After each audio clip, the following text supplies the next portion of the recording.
Hi physicists, welcome back. Now last week we spent a lot of time talking about force and motion. Now this week we already talked about magnets, but we're going to take what we know about force and motion and pushes and pulls and apply it to work as we learn about simple machines. So before we get started, I want to review some of our words so they're right there in our brain. We're going to start with force. Force is a push or pull on an object. It makes an object move or change direction. Energy. Energy is the ability to do work. You need energy to make an object move. Work. Work happens when a force used to move an object moves another object. Friction. Friction is a force caused when two objects rub against each other. Friction causes objects in motion to slow down. Push. Push is a force that moves an object. Often, pushing an object moves it further away from you. Pull. Pull is a force that moves an object, often pulling an object closer to you. And motion. Motion occurs when an object or person moves from one place to another. So we're going to bring our attention this week back to work. So we know that work happens when force is used to move an object to another object, but work is made so much easier by the use of machines, and that's where we're going today. So let's look at our goal for today. Read it to yourself.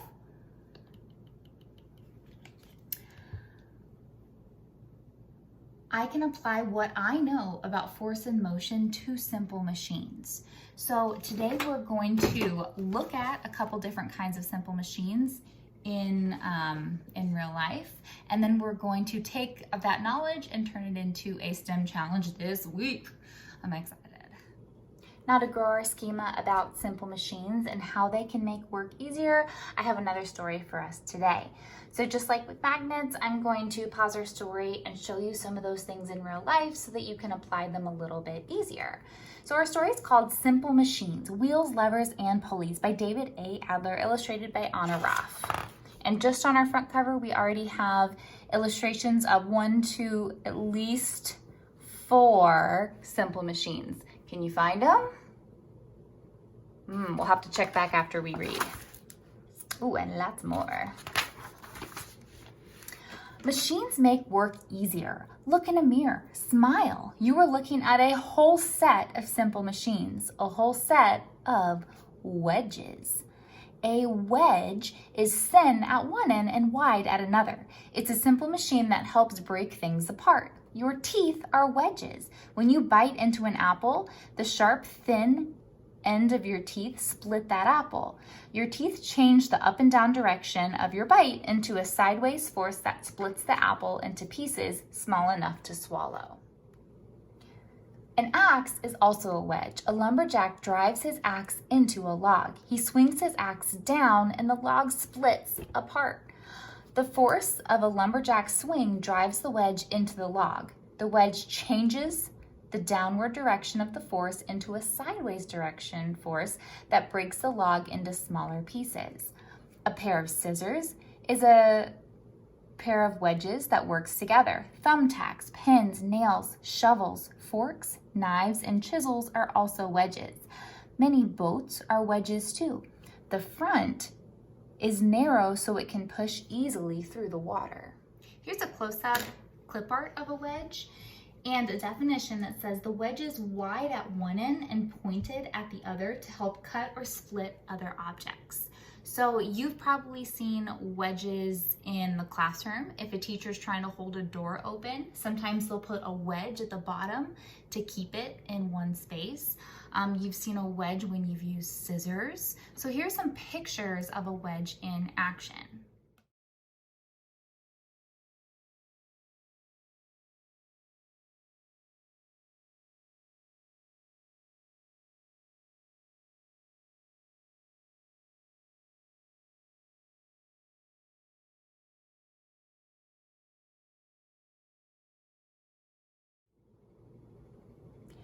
Have you ever played on a slide? If you have, you've played on a simple machine. Stand at the top of the slide and look down. It's a hard drop straight down, but sliding down is not hard at all. It's fun. A slide is an inclined plane, sometimes called a ramp. It's a flat surface with one end higher than the other. An inclined plane makes it easier to climb up and down. It makes it easier to carry things up or down. Imagine having to lift a box loaded with bowling balls. Lifting the box would be difficult. Pushing it up a ramp would be easier. The more gradual the slope of the ramp, the easier the work. Of course, the more gradual the slope, the farther you have to push the box. An inclined plane gets the same work done with less force over a greater distance. Roads often twist around mountains. The roads would be shorter if they went straight up, but a road that went straight up a mountain would be too steep to drive. Mountain roads are inclined planes. The more gradual the slope of a mountain road, the easier the drive, but the more gradual the slope of the mountain road, the greater distance you have to drive to reach the top. Inclined planes are used to load trucks and make it easier for people in wheelchairs to get around. This is a close-up of an inclined plane. The inclined plane is a flat surface that is raised so one end is higher than the other. The inclined plane helps move heavy objects up or down. Now, if you've ever hiked at one of the trails close to Tucson, you might notice that you don't go straight up. You do a lot of switchbacks, or you end up kind of going around, and it seems like you're spending a lot of time going where you shouldn't. But if you had just gone straight up, that would be an incredibly hard challenge.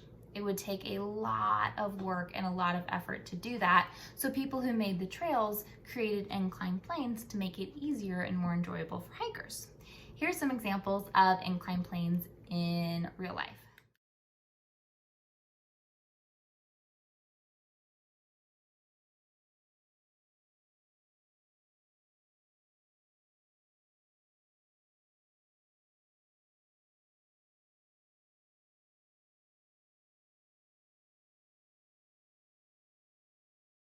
A screw is an inclined plane around a straight metal nail.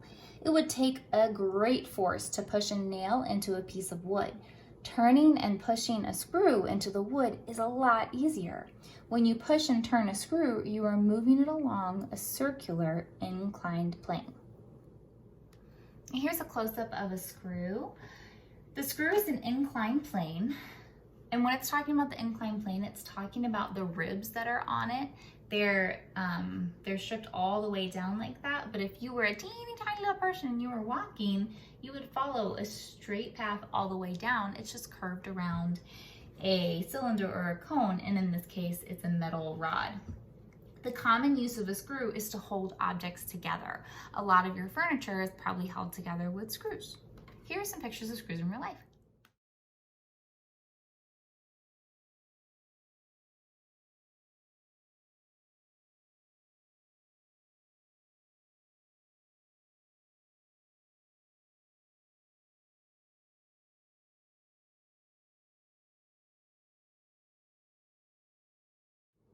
Have you ever played on a seesaw?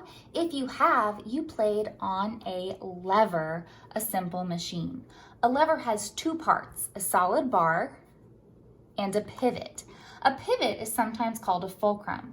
On a seesaw, the long board with the seat at the end is the solid bar. The platform in the center doesn't move, it's the pivot, and you can see those labels right there.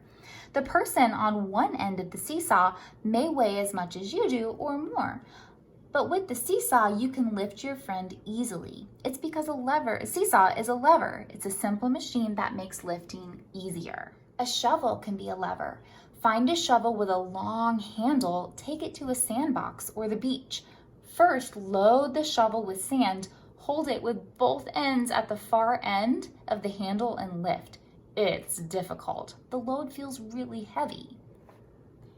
Now leave one hand at the end of the handle and move one hand to the middle and lift. The load feels lighter.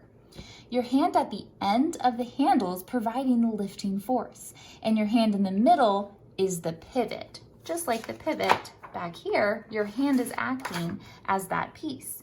You're lifting the shovel as a lever and making it easier to lift the sand. A close-up picture of a lever. It's a stiff bar that moves about a fixed point or a fulcrum. They call it a fulcrum or a pivot. It is a simple machine that is used to push, pull, or lift heavy things. Here's an example of one that you've probably seen in your classroom.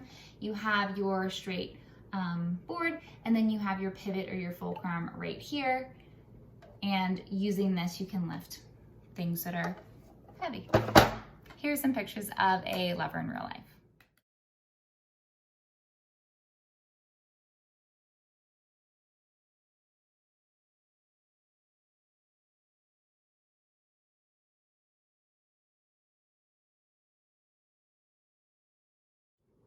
Have you ever tried to move something heavy? It's difficult to push or pull a heavy box along the ground. It's the friction, the rubbing of the bottom of the box against the ground that makes moving the box so difficult. It's a lot easier to move the box if it's in a wagon. It's the wheels and axles on the wagon that make your work easier. A wheel and axle is just a large wheel attached to a smaller wheel. The small wheel is the axle. A wheel and axle is a simple machine. Wheels reduce friction. Only the very bottoms of the wheels on a wagon touch the ground. There's a lot smaller area than the bottom of the entire box. With less rubbing on the ground, there's less friction. A wheel and axle also multiplies the distance something turns. Have you ever been to an amusement park? Have you ever been on a Ferris wheel? A Ferris wheel is a good example of how wheels and axles multiply the distance something turns. The axle in the middle of the Ferris wheel is attached to the motor. The motor supplies the power, the energy, that turns the axle. The axle turns the Ferris wheel. The axle is just a small circle. It doesn't make a big circle when it makes one complete turn, but the attached Ferris wheel does make a big circle. In one complete turn of a Ferris wheel, each seat on the wheel goes a long way. On a Ferris wheel, the distance the axle turns is multiplied. So even though this is moving just a small circle, because this is moving, this is multiplied, and the distance moved is way, way greater. A wheel and axle can also be used not to multiply the distance a wheel turns, but to multiply the force used to turn an axle. You do that every day. Every time you turn on a faucet, you are turning a wheel and axle. The faucet knob is the wheel. It's attached to a shaft, a thin rod that turns the water on and off. That thin shaft is the axle. Turning the shaft would be very difficult. The knob is larger and easier to turn because the knob multiplies the turning force. The larger the knob, the easier it is to turn the shaft. Some wheels are attached to the axle, some are not. The front wheel of a tricycle is attached to the axle. The axle is attached to the pedals. When riders turn the pedals of their tricycles, they are turning the axles that turn the front wheels. It's the front wheels that pull the tricycle forward. The back wheels of a tricycle are not attached to the axle. They spin around it. Many machines need gears to make them work. A gear is a wheel with teeth. These are the teeth on the outside. Gears can change the speed, power, and direction of a machine's work. And a close-up view of the wheel and axle right here. The wheel and axle consists of a rod attached to a wheel. A wheel and an axle make it easier to move or turn things. Here are some pictures of wheels and axles in real life.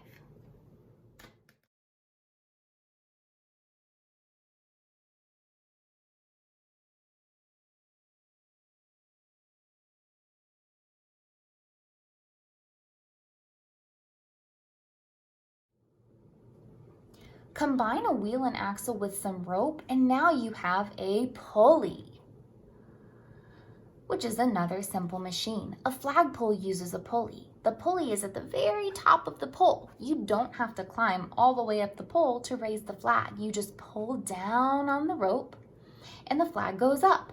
The pulley at the top of the pole changes the direction of your pulling force. For every foot of rope you pull down, the flag rises 1 foot. A flagpole uses the fixed pulley. It's fixed attached to the top of the pole. Many curtains and window blinds also use fixed pulleys. What if you added a pulley, one that moved up and down with the flag? Now you are using 2 pulleys. You have to pull the rope further to get it around both pulleys. You have to pull it more than 1 foot to raise it that much, but the pulling is easier. The more pulleys you add, the less force you need. The next time you pass a construction site, look at the cranes, the large machines used to lift heavy objects. You'll see a pulley, probably several, between the top of the crane and whatever it's lifting. With the pulleys, the motor in the crane needs less lifting power and they can lift incredibly heavy materials. And a close-up picture of a pulley for you guys. You can see the wheel, the axle, and the rope. The pulley is a wheel that has a rope wrapped around it. Pulleys can be used to lift heavy objects by changing the direction or amount of the force.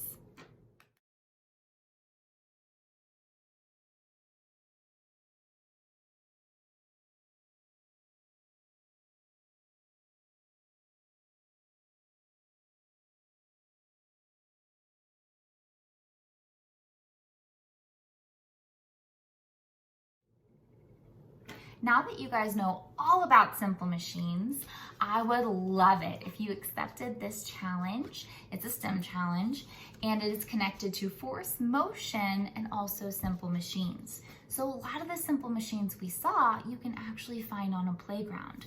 So my challenge is for you to take a little Lego dude or dudette, and your challenge is to build a playground that uses at least 3 simple machines. So your criteria are that your playground must have at least 3 of the following: a lever, a pulley, a wheel and axle, a wedge or an inclined plane. You must be able to explain how your simple machines work. What constraints do you have?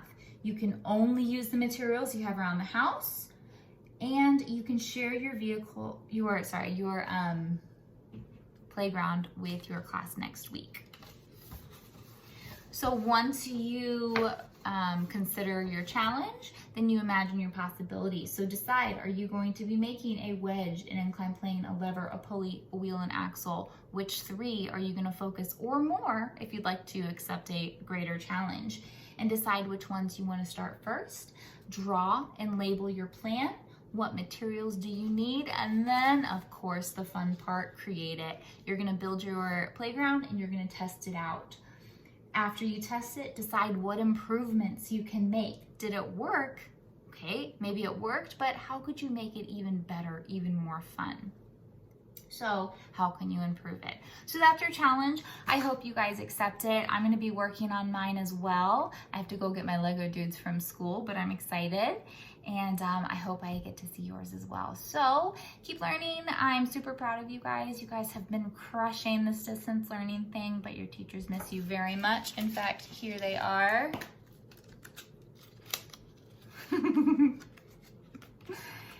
And know that we're thinking of you, and every time we see you and the work that you're doing, we are just so unbelievably proud of you guys. So love you guys.